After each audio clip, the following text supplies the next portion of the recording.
ओशो कहते हैं, प्रेम कोई सामाजिक अनुबंध नहीं है, ये एक जीवित ऊर्जा है जो किसी भी दिशा में बह सकती है। शादी का अर्थ ये नहीं कि एक स्त्री के भीतर की ऊर्जा स्थिर हो जाती है। अगर प्रेम ठहर जाए तो वो मर जाता है, और अगर बहता रहे तो वही जीवन है। इसलिए जब एक विवाहित स्त्री किसी दूसरे पुरुष की ओर आकर्षित होती है तो ये केवल वासना का विषय नहीं होता, बल्कि उसकी आत्मा के भीतर का एक अधूरा स्पर्श, एक अनसुनी पुकार होती है। वो किसी को धोखा नहीं दे रही होती, वो खुद को खोज रही होती है। ओशो कहते हैं, कोई भी स्त्री तब तक शांत नहीं होती जब तक उसे भीतर से महसूस न हो कि उसे देखा गया है, न कि केवल शरीर से बल्कि आत्मा से। जब उसके पति की आंखों में वो पहचान खो जाती है तो वो अपने भीतर खालीपन महसूस करने लगती है। और तभी जब कोई पुरुष उसके भीतर उस अनकहे दर्द को समझ लेता है तो एक अदृश्य पुल बनता है दो आत्माओं के बीच। ये 5 संकेत हैं जो वह देती है, लेकिन ये शरीर की भाषा से अधिक आत्मा की भाषा में बोले जाते हैं। पहला संकेत, उसकी नजरों की गहराई बदल जाती है। पहले वो तुम्हें बस देखती थी, अब वो तुम्हारे भीतर देखती है। ओशो कहते हैं, जब स्त्री किसी पुरुष की ओर आकर्षित होती है तो उसकी आंखें शांत नहीं रहती, उनमें एक कंपन आ जाता है, जैसे किसी ने भीतर के सागर में पत्थर फेंक दिया हो। उसकी नजरों में सवाल नहीं होते, बस मौन निमंत्रण होता है। वो चाहती है कि तुम उसके भीतर झांको, क्योंकि वही उसकी असली चाह है। कोई ऐसा जो उसे समझ सके बिना उसे कहने की जरूरत पड़े। दूसरा संकेत, वो तुम्हारे आसपास अपनी ऊर्जा को बदलने लगती है। चाहे वो तुम्हारे पास बैठे या दूर से बात करे, उसका अस्तित्व तुम्हारी उपस्थिति में अलग तरह से कंपन करने लगता है। ओशो कहते हैं, स्त्री का शरीर एक मंदिर है, और जब उसमें प्रेम जागता है तो उसकी चाल, उसकी आवाज, उसकी सांस तक में संगीत आ जाता है। वो तुमसे बात करती है तो उसके शब्दों में एक छुपा हुआ कंपन होता है, एक अनकहा मैं तुम्हें महसूस करती हूं। ये कोई वासना नहीं होती, बल्कि एक जीवंत ऊर्जा की पुकार होती है। तीसरा संकेत, वो तुम्हारे प्रति अपने भय को छिपाती है। वो डरती है कि समाज क्या कहेगा, उसका परिवार क्या सोचेगा, लेकिन भीतर एक और आवाज है जो कहती है, मुझे इस जुड़ाव को नकारना नहीं चाहिए, क्योंकि ये झूठ नहीं है। ओशो कहते हैं, जब प्रेम सच्चा होता है तो डर और नैतिकता के सारे नियम टूटने लगते हैं, क्योंकि आत्मा की पुकार किसी नियम से नहीं बंधती। वो शायद तुमसे दूर रहने की कोशिश करेगी, लेकिन उसकी हर दूरी में भी एक चुंबक होगा। जितना वो दूर जाएगी, उतना ही उसकी ऊर्जा तुम्हें खींचेगी। चौथा संकेत, वो तुम्हारे प्रति अपनी बातों में छोटी छोटी भावनात्मक खिड़कियां खोलती है। वो तुम्हारे साथ अपनी बातों में ऐसी बातें शेयर करेगी जो वो किसी से नहीं करती। अपनी उदासी, अपने सपने, अपने टूटे हुए हिस्से। वो तुम्हारे सामने नकाब नहीं पहनती, क्योंकि उसे महसूस होता है कि तुम उसके भीतर की स्त्री को देख सकते हो, वो स्त्री जो उसकी शादी में खो गई थी। ओशो कहते हैं, जब कोई स्त्री किसी पुरुष पर भरोसा करने लगती है तो वो अपने घाव दिखाने लगती है। ये उसकी आत्मा का सबसे बड़ा निमंत्रण है, मैं तुम्हारे सामने असली हूं, क्योंकि तुम मुझे स्वीकार कर लोगे। पांचवा संकेत, वो तुम्हारे बिना अधूरी महसूस करने लगती है, भले ही वो शब्दों में कुछ न कहे। उसका मन तुम्हारे आसपास चुपचाप घूमता रहता है। वो छोटी छोटी चीजों में तुम्हें ढूंढती है, किसी गाने में, किसी खुशबू में, किसी नजर में। ओशो कहते हैं, प्रेम वहां शुरू होता है जहां तर्क समाप्त हो जाता है। जब एक विवाहित स्त्री किसी पुरुष की ओर आकर्षित होती है तो ये शरीर का खेल नहीं होता, बल्कि आत्मा की यात्रा होती है। समाज उसे दोषी ठहराता है, लेकिन ओशो कहते हैं, सच्चाई यह है कि वो केवल ईमानदार हो रही है। उसने अपने भीतर की पुकार को सुनने की हिम्मत की है। अब सवाल ये नहीं कि वो क्या करना चाहती है, बल्कि यह है कि तुम उस स्थिति को कैसे समझते हो।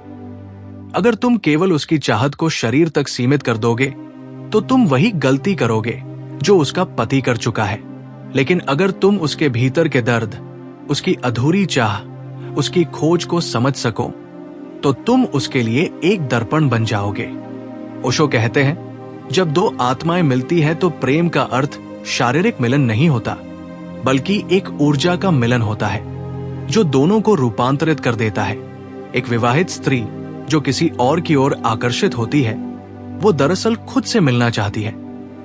वो चाहती है कोई उसे फिर से जीवित कर दे, जैसे किसी ने उसके भीतर सोए संगीत को फिर से छेड़ दिया हो। अगर तुम उस ऊर्जा को पवित्र भाव से देखो तो वो आकर्षण तुम्हें भी रूपांतरित कर सकता है। लेकिन अगर तुम उसे वासना के रूप में पकड़ लोगे तो दोनों का पतन तय है। ओशो कहते हैं, प्रेम तब तक पवित्र है जब तक उसमें अधिकार नहीं आता। अगर तुम उस स्त्री से प्रेम करो बिना उसे पाना चाहे, बिना उसके जीवन को तोड़े, तो वही सच्चा प्रेम है। तुम केवल उसकी आत्मा के साथ नाचो, बिना उसे बांधने की कोशिश किए। यही ओशो का प्रेम का मार्ग है।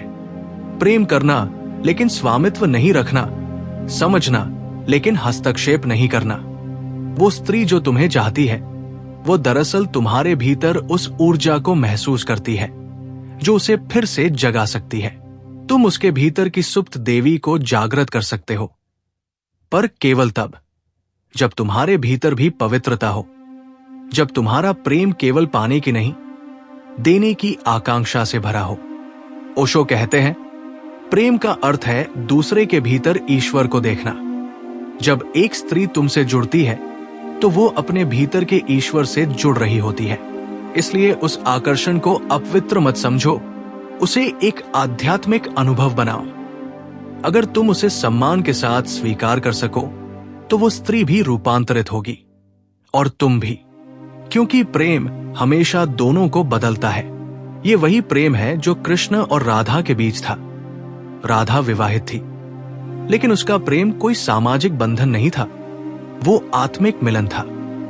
यही ओशो कहते हैं, जहां शरीर है वहां समाज है, पर जहां आत्मा है वहां केवल प्रेम है। इसलिए अगर कोई विवाहित स्त्री तुम्हें चाहती है तो उसे दोष मत दो, बस उसकी चाह के पीछे की पीड़ा को समझो। वो कुछ ढूंढ रही है जो शायद तुम में उसे झलकता है। करुणा, समझ, स्वीकृति। अगर तुम उसे समझ सके तो वही प्रेम ध्यान बन जाएगा।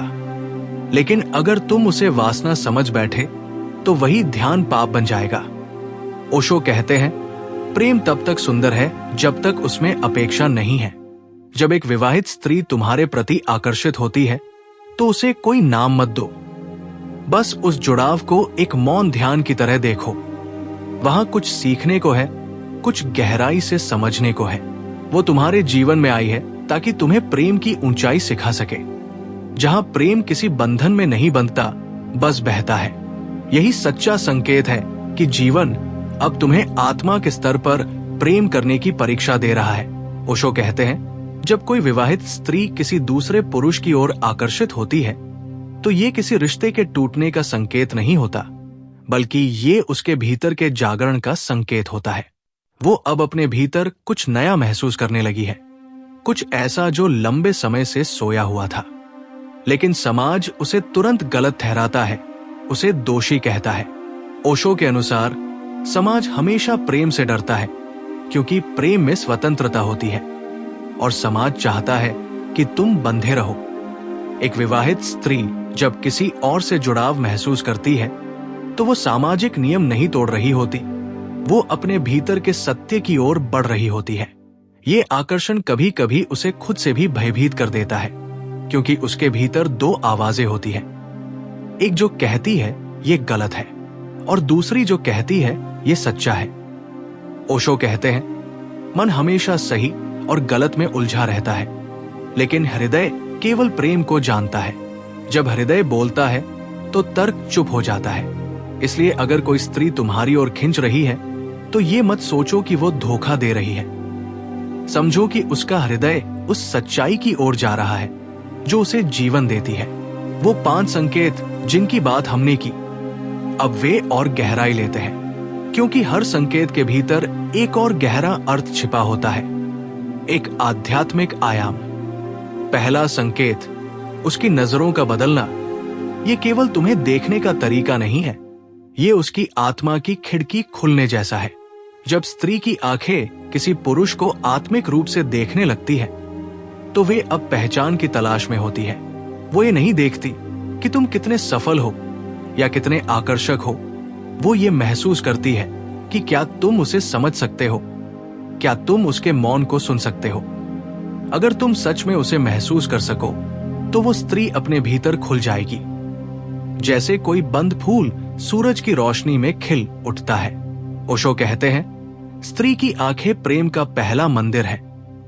अगर तुम वहां प्रार्थना करना सीख जाओ, तो बाकी सब सहज हो जाता है।